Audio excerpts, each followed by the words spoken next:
Going to naked awareness, I think we'll get a little bit more of an explanation here. So on page 163, at the very bottom, he begins talking about this first vision. And first he quotes from Karma Lingpa's Natural Liberation. First in terms of the direct vision of reality itself, so this is the first vision. He says that we perform critical point of body like this, perform the critical point of speech like this, and the critical point of the mind, focus on this. By students practicing like that without relying on superimpositions due to imagination and words, they directly see the object of the vision of awareness of the reality itself in empty space without being contaminated by any compulsive ideation. So that is called the direct vision of reality itself. So again, it's saying that by focusing our attention, we transcend words, concepts, and all of that kind of thing. And then between the eyebrows is the lamp of pristine absolute space. And that's not literally between the eyebrows, but it's out in space at that level. And then, like colors of a rainbow, inside is the lamp of empty bindus, and then concentric circles of ripples. So one of the things that can happen, so it compares that like to tossing a rock into a water, and you get these ripples going outward. And so it looks very much like that, only happening in the sky and not moving. But there's like circles within circles is one of the possibilities that you can see. And so that is the part here where he's talking about that lamp of pristine absolute space. And sometimes they are kind of a blue-white, either darker blue than the general sky, or a lighter color of blue or white. So mostly blue and white. But sometimes they begin to form rainbow colors around them or within them. That kind of thing can happen as well. And then we have the inside, like round plates of a shield the size of a mustard seed or a pea. And so some sources talk about this shield, but it's a really large shield. So you can have that kind of an experience too. It's not like a pea or something, but it gets really big. And you can see that kind of thing. But here he's talking about things that are really small, a mustard seed or a pea, and inside that are the Vajra strands of awareness, which are like fine knots tied in a strand of a horse's tail. So these can be fairly small. They can be fairly tiny, but they can also grow and get larger. And so the bindus can be fairly large circles, or a mix of maybe 1, 2 larger ones and then some smaller ones. And sometimes they grow and then other circles appear within the larger circles. Okay, so a variety of kinds of things that can happen here. So like a horse's tail, a string of pearls, like an iron chain, like a lattice of flowers, and so on. So a variety of options. And then all those appear in combinations of 2, 3, and so on. They're called the soul bindu, the strand of your own awareness. So this is what Khenchen Lama told me is Rigpa. It's just Rigpa, because that's your awareness. Okay? So you just see it as a literal form of your awareness. So the mark of absolute space is a halo, which would be like a bindu. The indication of primordial wisdom is the bindus. The mark of awareness and the embodiments is the strands. They are the center of the citta, mind. They directly appear to the eyes. And then it comes gradually inside round plates of a shield. This is the commentary part. It comes gradually inside the round plates of a shield, appears as a bindu, like a bubble. It appears, yet lacks any substance or inherent nature. They're kind of clear, so they don't have a real solid look like the things that we normally would look at. So they look much more like a rainbow in that sense. The 6 lamps, then, he explains, are the Chitta lamp of flesh located in the heart, the lamp of the hollow crystal Kati channel, a pale delicate channel connecting the heart to the eyes, the fluid lasso lamp, the eyes themselves, the lamp of pristine absolute space, the lamp of the empty bindus, and the lamp of self-arisen wisdom. So those lamps then are all of those things that come together to help us experience that kind of thing.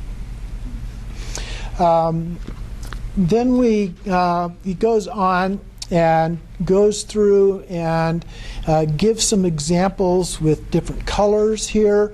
It's on page 166.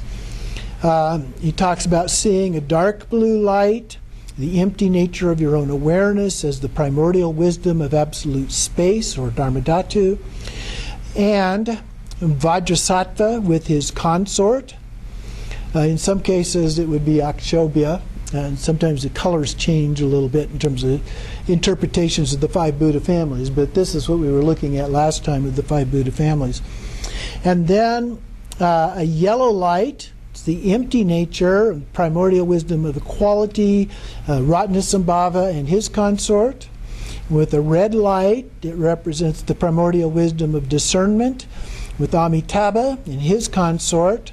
A green light represents the primordial wisdom of accomplishment and Amoghasiddhi and his consort, and a white light, the empty nature of your own awareness as mirror-like primordial wisdom, and that would be Virachana and his consort, or in some cases they use Akshobhya for mirror-like wisdom. Some of these things get switched around a little bit in different lineages. So the pure vision then arises as these five primordial wisdoms, and then by continually gazing at these bindus, a minute bindu of rainbow light, you will not return to the cycle of existence.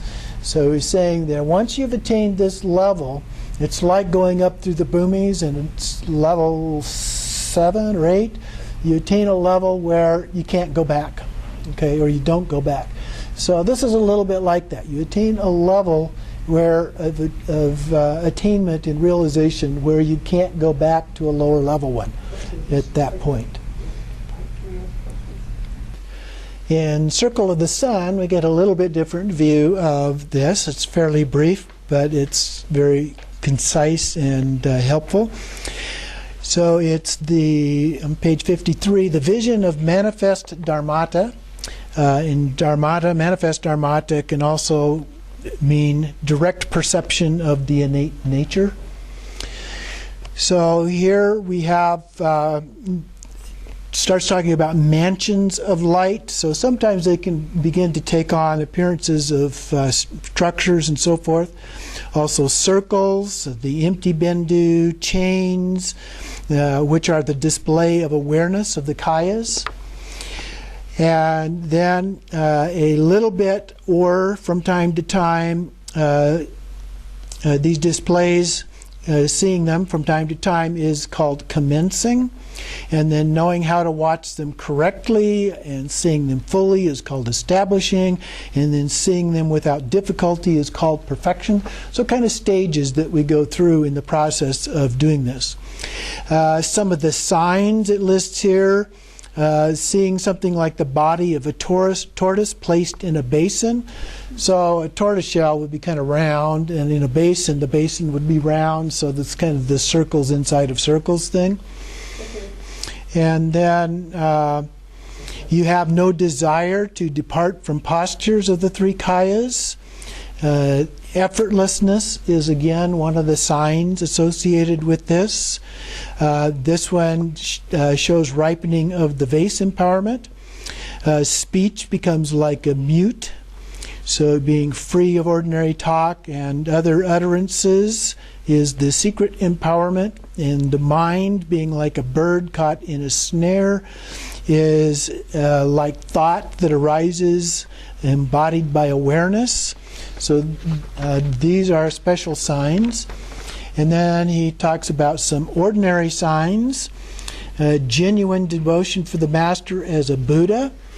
Love and compassion arise effortlessly. A conviction in the law of cause and effect. You can control gross, disturbing emotions, and mind becomes gentle. We have experiences of bliss, clarity, and non-thought. There's no interest in mundane activities and non-dharmic diversions and so forth. So those are a variety of different kinds of experiences that you can have. There's 3 stages of one-pointedness according to Mahamudra.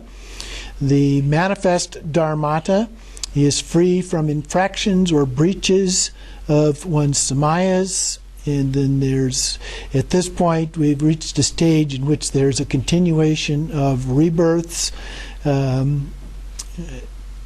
in which that we've transcended that. That's been brought to an end. So we've transcended being reborn in that. There's a number of the practices that we've seen previously, even at some of the other stages. They say that you won't be reborn in any of the lower realms with those. So that is some additional information that is helpful as a part of that. There's also a handout that I wanted to give to you, and this is available in the online class as well.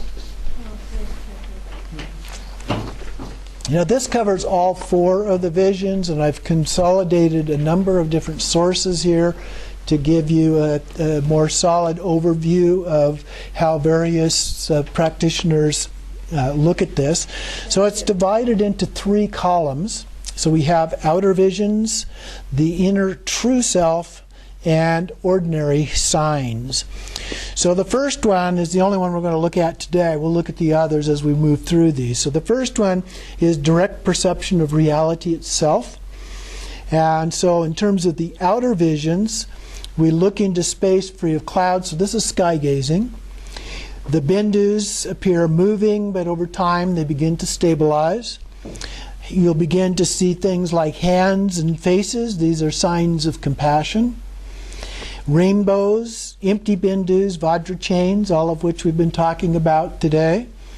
And then a sense of a scattering into whiteness, that it just kind of scatters out into whiteness. Now, you may or may not see all of these things, so you have to be real careful with all of these, because there's a great deal of overlap, but there's also things that some people see that nobody else sees, and so forth.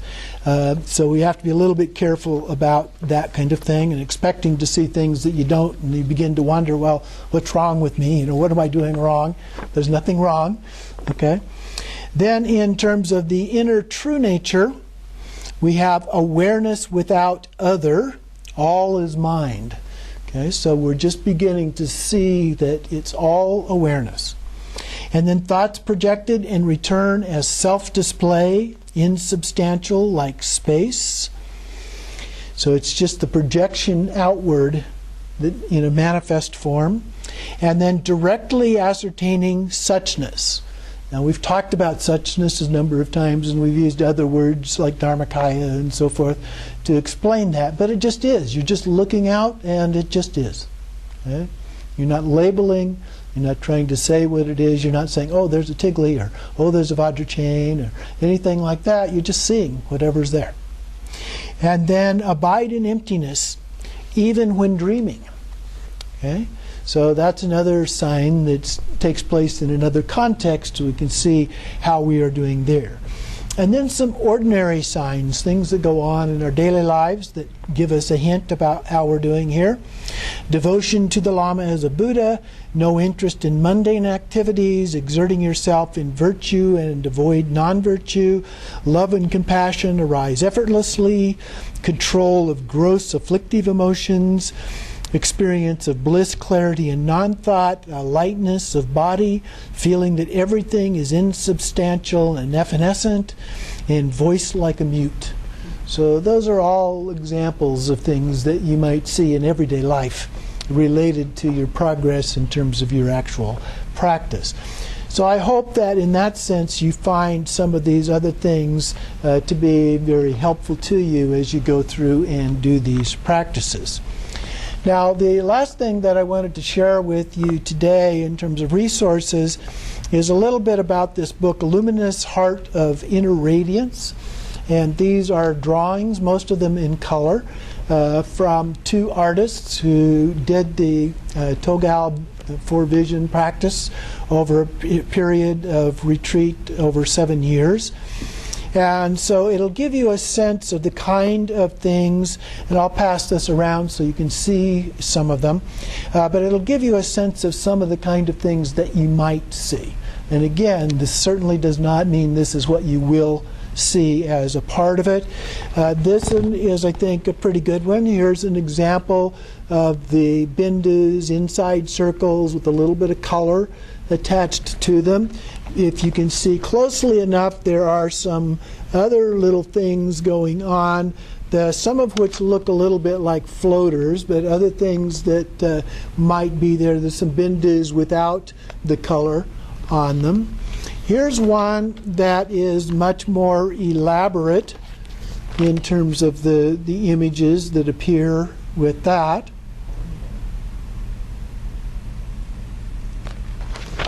And we give you just 2 or 3 more here.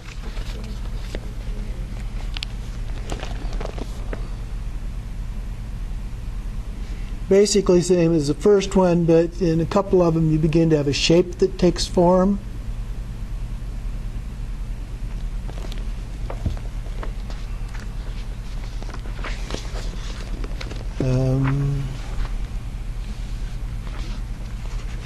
Here's one that shows a cluster, but also with a rainbow.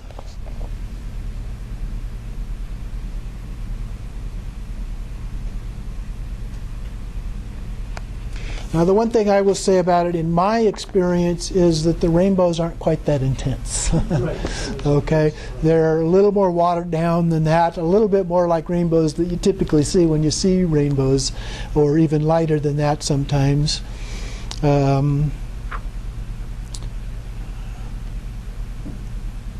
Well, here's one that I like, I think. Circles and spheres.